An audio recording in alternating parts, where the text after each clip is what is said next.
that obligation. You have an obligation para po sa amin.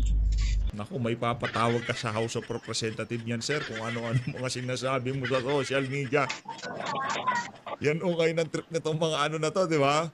Pagka medyo yung bira mo, medyo madiin at talagang nasasaktan itong mga tao sa administrasyon ni Marcos Jr., ano ho nila yan? Kumbaga, yan ho yung pinakalibangan nila, magpatawag ng mga bumabati ko sa administrasyon ni Marcos Jr. Pero saludo tayo dito kay Sir DJ, palakpakan mo natin. Madiin ho kung bumanat yan. Nakalimutan niyo ba, sir, yung oath niyo? You have that mandate para po sa amin, sa mga Pilipino, ordinaryong Pilipino na magsabi lang ng katotohanan. Kaya nag-o-oath kayo ng ganun, ba? Nagpi-pledge kayo dyan. Wala. Sablay ka, sir. Kung ako sa inyo, sir, Secretary Rimulya, mag-resign ka na. Mag-resign ka na lang. Kasi wala na. Wala naman niniwala sa inyo. Totoo lang. Grabe kayo. Kakaiba yung mga ginagawa ninyo. Iba talaga. Iba. Matindi ho. Kung hindi kayo, sir, kung talagang may tinapanghiya sa inyo, kung hindi kayo ganun sa power, sa posisyon, buwaba kayo sa pwesto nyo. That's the only way, to save up your face, to save your career, and to save the integrity, the credibility ng departamento po ninyo na inyo pong irepresenta. Grabe. Iba kayo. Huling-huli na nga kayo. Tapos, sir, naguguluhan kami, nagkabuhol-buhol yung official statement po. Nag-iisip ka po ba talaga, sir? O talagang situational palagi ang depende lang, come what may lang, depende sa senaryo. Parang ganun lang nakikita namin, sir. Tama po ba, sir? Iba yung statement po. DJ, banatan nyo na ho. Mr. Rimulya, John Vic, ayusin mo kayong buhay mo, sir. Nako! Nakakahiya kayo.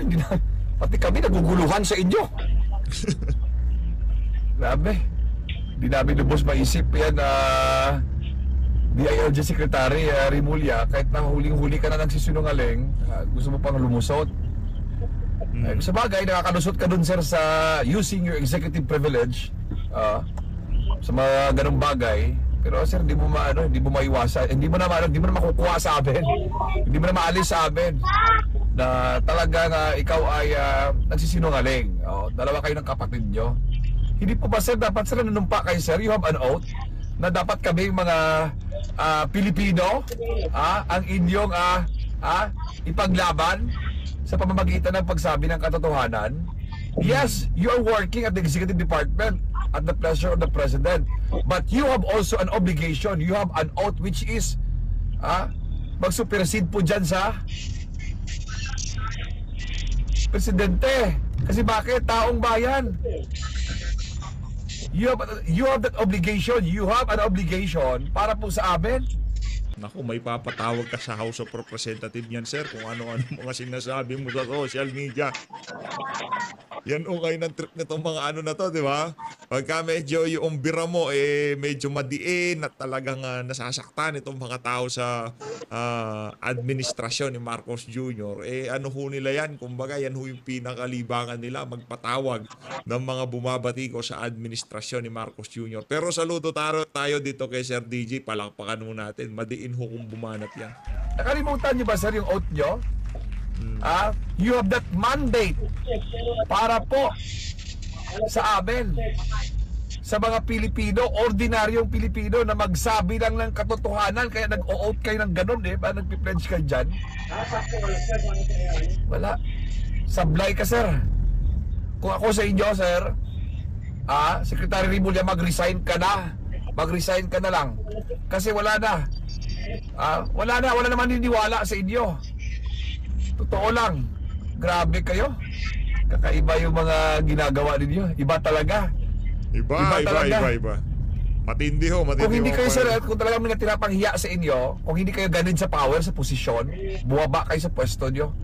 That's the only way, to save up your face, to save your career, and to save the integrity, the credibility ng departamento po ninyo na inyo pong irepresenta. Grabe. Iba kayo. Huling-huli na nga kayo. Ha? Tapos sir, naguguluhan kami, nagkabuhol-buhol yung official statement mo. Nag-iisip ka po ba talaga, sir? O talagang situational palagi ang depende lang, come what may lang, depende sa senaryo. Parang ganun lang nakikita namin, sir. Tama po ba, sir? Iba yung statement po 2 weeks ago, iba naman pinaka-latest. Sa interview mo, sir, may paano pa nga kayo, may patawa-tawa ka pa di ba? In-interview ka, you have, it's a group effort. Wow, sabi mo. Ikaw na mismo sir nagsabi, it's a group effort. Ikaw na rin naglakad kung sino ang nandoon. Andyan ang presidente, andyan si Secretary Anyo, andyan ang National Defense, Gilbert Chidoro. Sir, tapos nga sabi mo naman it's a rumors lang. Nandoon lang, nagtipon-tipon kayo. Ano ba talaga? Sir, Yun na nga ho ang dito, yun na nga ho problema, no? Paiba-iba ho ang mga statement nitong si John Vic Remulla. Senyor. Noon pa man, sinabi ko sa sarili ko na Mali ho. Sa susunod yun.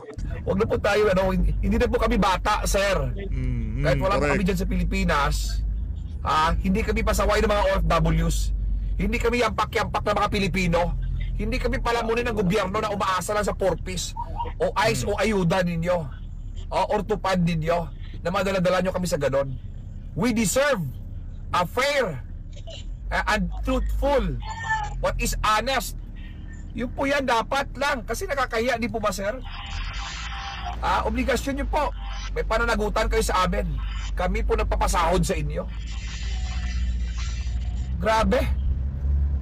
Lulusot pa kayo Kakaiba talaga kayo. Actually, gustong lumusot kaso hindi ho sila nakalusot. Siguro dahil sa mga kabangagan ho nila, akala nila nakalusot sila. Pero sa mata na sambayan ng Pilipino, doon sa nangyaring hearing na yon, hindi ho kayo nakalusot. Itong dito sa magkakapatid na Remulla na to. Sa tingin ko, yung magulang, kamag-anak nitong mga Remulla na to, sobrang proud na proud sila. Doon sa nakita nilang performance dito sa magkapatid na to, doon sa nangyaring hearing sa Senado. Dito sa bahagi ng video natin na to, eto na ako mga kababayan. Itong problema dito kay Maris, no? Puro kachismisan. Correct me if I'm wrong kung hindi si Maris yung nagtatanong, ha? Kasi yung mga ganyan tanong, kung hindi ABS-CBN, GMA lang ang makakapagtanong ng mga ganyang klaseng kachismisan. Mantakin mo, gusto pang pag-awayin itong si Spock Sari at itong si dating Pangulong, itong si Vice President Sara Duterte. Pakinggan nyo ito mga kababayan. So na po, hindi na rin po namin yung reaction po sa Senado. Nag-live po kasi si Attorney Si Maris, di ba? Boses ni Maris yan, di ba? Kung mali ako, i-correct ko na lang ako dyan sa baba. Harry Roque. Masasabi po siya na, and I quote, talaga naman ako'y taga-sunod ni VP Sara. Susunod ako sa sasabihin ni VP Sara. At yan po ay walang halong kaplastikan. Kita nyo nga, sinunod ako sa kanya sa unit team. Ano nangyari? Pwede po ba kayo mag-react sa sinasabi ko niya? Hindi po. Pwede po ba kayo mag-react doon sa sinasabi po niya? Anak ng toko, pambihira talaga to. Talagang intriga Tanungin nyo si Spock, siya nagsabi niyan Meron naman, nandyan din naman siya sa Netherlands. Meron naman kayong contact sa kanya. Madalas nga namin nakikita na pagka nagla-live itong si Spock, kayo kausap niya, tapos tatanungin nyo itong si VP doon sa mga sinabi ni Spock.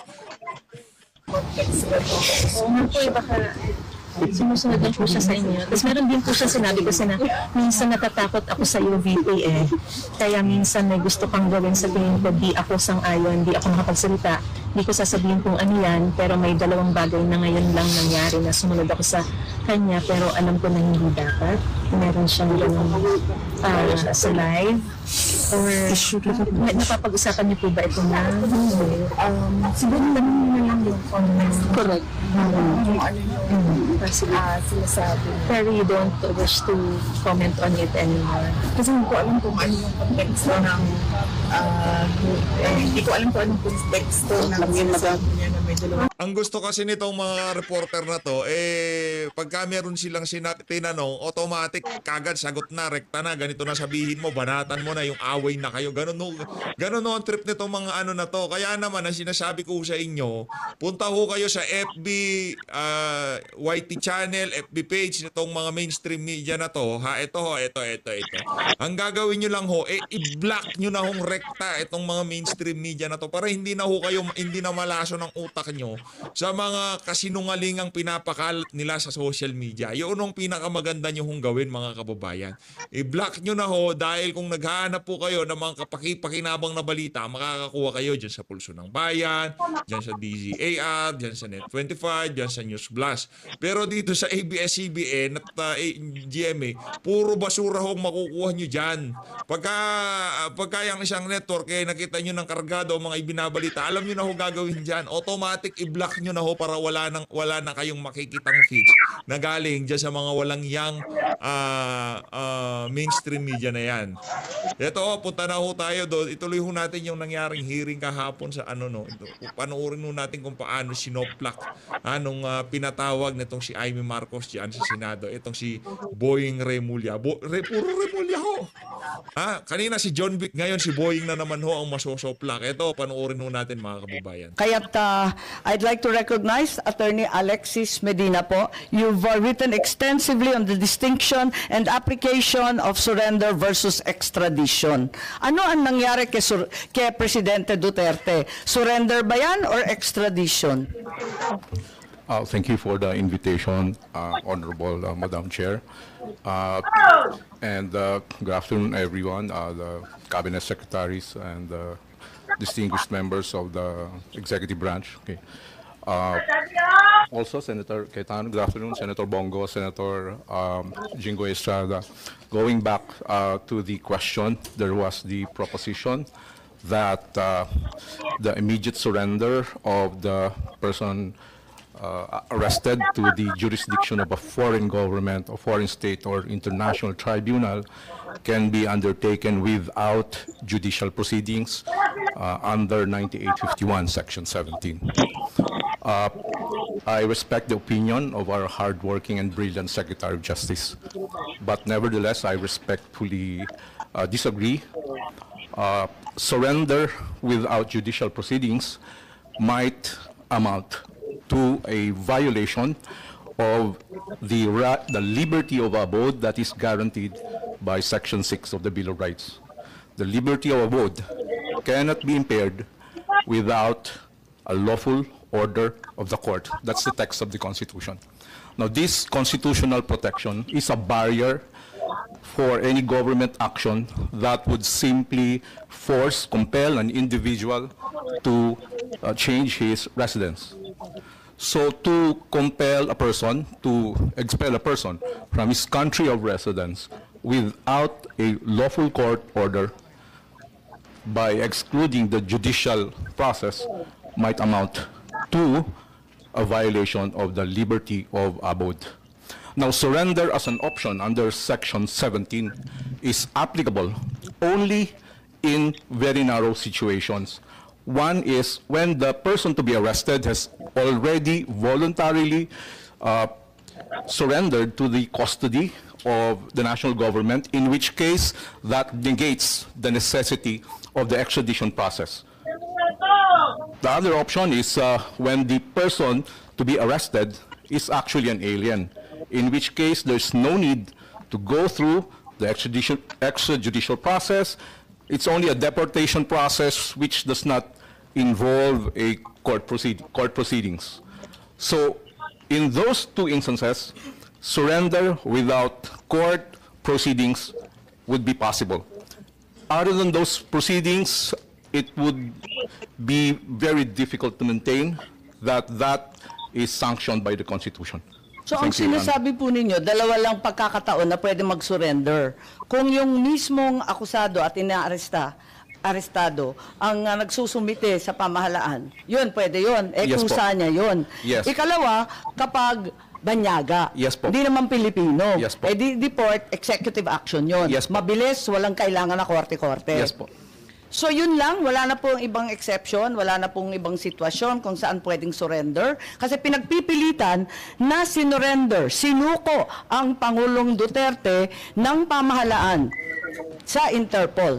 Yun ang pagkaintindi ko sa sinasabi kanina. Sinasabi ninyo, hindi po pwede yun. 2 pagkakataon lang ang po pwede isuko ang isang Pilipino. Yung isa pa nga, hindi sa Pilipino. Attorney Medina po. Yes, thank you, Madam Chair. I stand by my statement. There may be possibilities that surrender can happen in other situations, but certainly surrender of a person necessarily requires the lawful order of the court. And this requirement is consistent with the policy of the Constitution that whenever there's a deprivation of liberty, court intervention, judicial proceedings, judicial process is a requirement because the right to liberty is placed in an exalted status in our constitutional system. Hindi po pwedeng, the Constitution does not contemplate exclusion of the court process in depriving a person of his right to liberty. Kung hindi pwedeng isuko ang isang Pilipino na hindi pumapayag, hindi naman voluntary, ang ibig mo sabihin, ang iba pang pagkakataon, extradition na. Yes, That's the only legal process to enforce surrender to the ICC. I-extradite na kapag Pilipino ka. Tama po ba? I agree, Madam Chair. Thank you. And extradition is a judicial proceedings. Involves judicial proceedings po. Okay. At maliwanag din dito, maski yung Interpol mismo, sinasaad na kinakailangan provisional arrest, extradition to be applied for in conformity with national laws. Sinasabi nga sa ating konstitusyon, sa ating Korte Suprema lamang at sa mga iba't iba pang korte. Kasama pa ba yung korte sa ICC? If I may comment. Your Honor, can I give the context for my statements? Yes, please. Yeah, okay. My apologies. I had to answer the question directly. I was invited on the basis of a post I made online, a legal opinion on the arrest of the former president. I'd like And also your qualifications as an international lawyer. No, actually, I'm a teacher of constitutional law. I taught at San Sebastian College, Recoletos, Manila, the Polytechnic University of Manila, and the New Era University. I also give lectures for bar review examiners. Okay. Well, when I posted a legal opinion on the arrest of the president, to my surprise, it gained public traction. And my objective in posting that is really for academic discourse, not for any legal or political advocacy. I'd like to make it clear to everyone in the room, I am not here as a partisan. Okay, I am not involved in any political activity. My views that I posted are from the detached perspective of an academic. Full disclosure po, I've never met you before. Yeah, opo. I've only read you, thank Yeah, you. thank you po. And to be honest po, 2016, I did not even vote for the former president. I was counsel for Grace Poe. Okay, so Senator Grace Poe.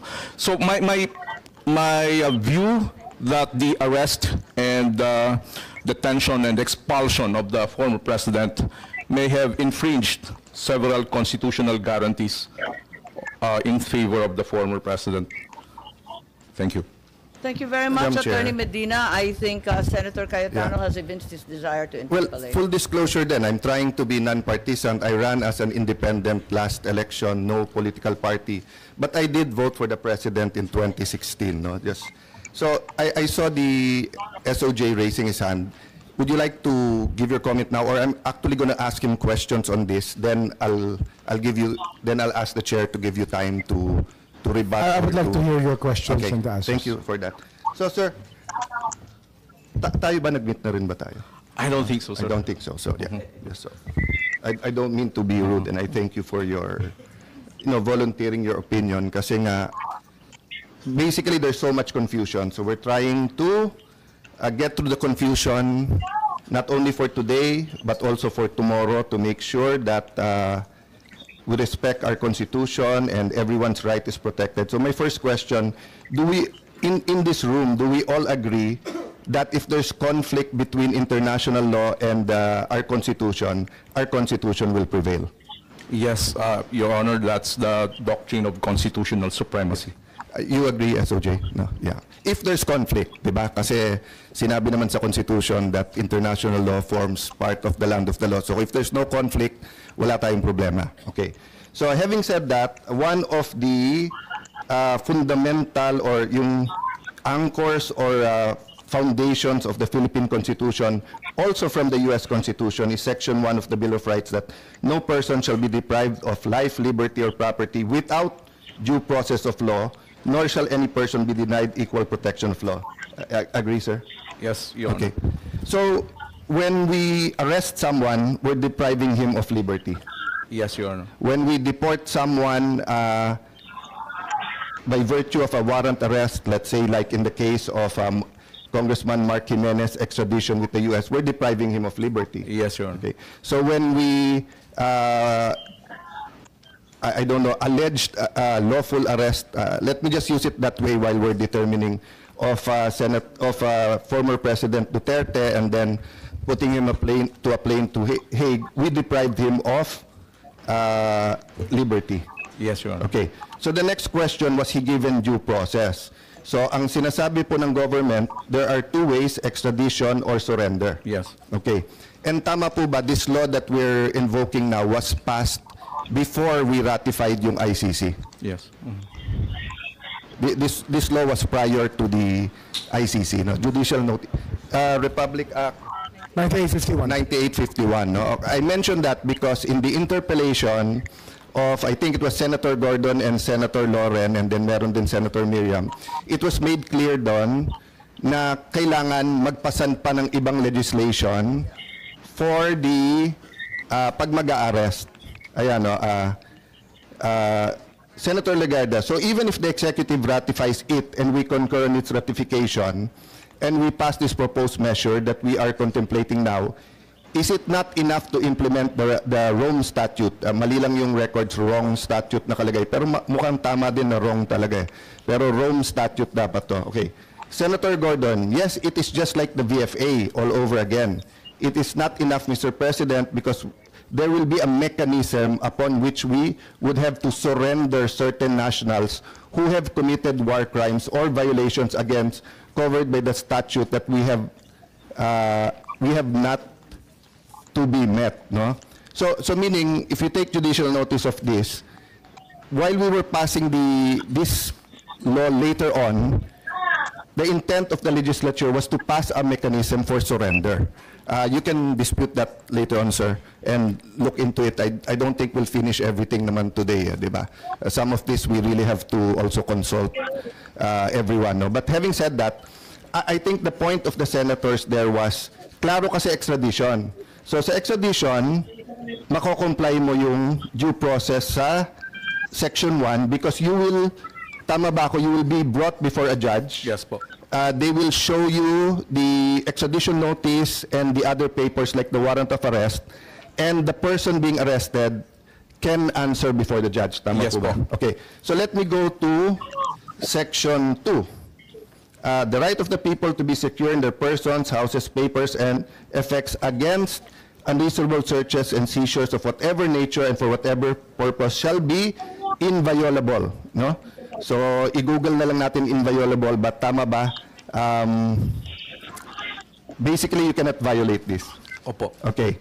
And no search warrant or warrant of arrest shall issue except upon probable cause to be determined personally by the judge and after examination under oath or affirmation of the complainant and the witness he may produce, and particularly describing the place to be searched and the person or things to be seized. Okay. Mas bata ka ba sa akin? 1970 ako pinanganak. Matanda na po. So, Yeah. halos magka-age tayo. Hindi po, mas matanda po ako.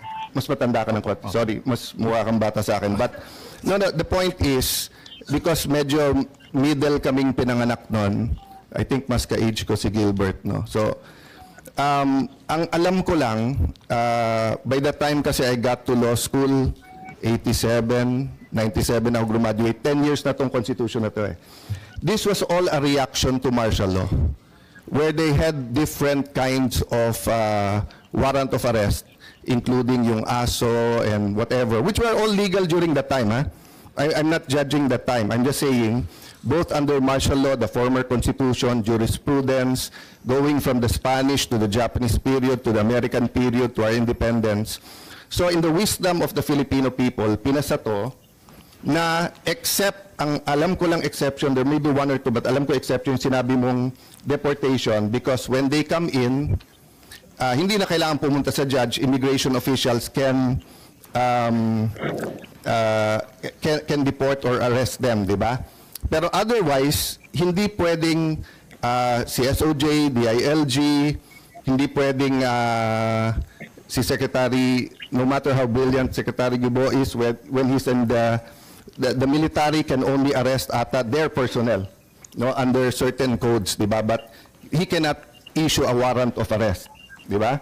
So the safeguard of each and every Filipino sa due process is you're brought before a judge, and due process is one, yung nakalagay dito, that you're informed about the nature of, the words is in, anong,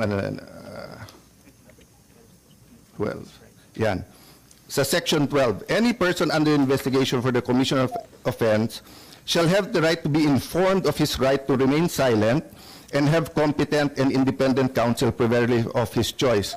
Yan po, General Torre, yung Miranda rights na binasa mo kay former President Duterte. Tama po, no?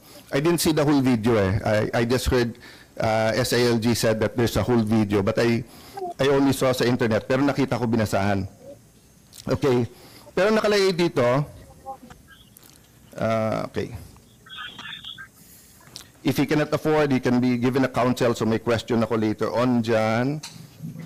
Okay, but on section 14, eto, in all criminal prosecution, the accused shall be presumed innocent until contrary is proved, and shall enjoy the right to be heard by himself and counsel, eto importante, to be informed of the nature and cause of the accusation against him, and then to have a speedy trial, no? So meaning, the more you have to explain yung cause at yung nature kung foreign, because you're not familiar with their laws compared sa laws natin. So for example, in the case of Mark Jimenez, he questioned the extradition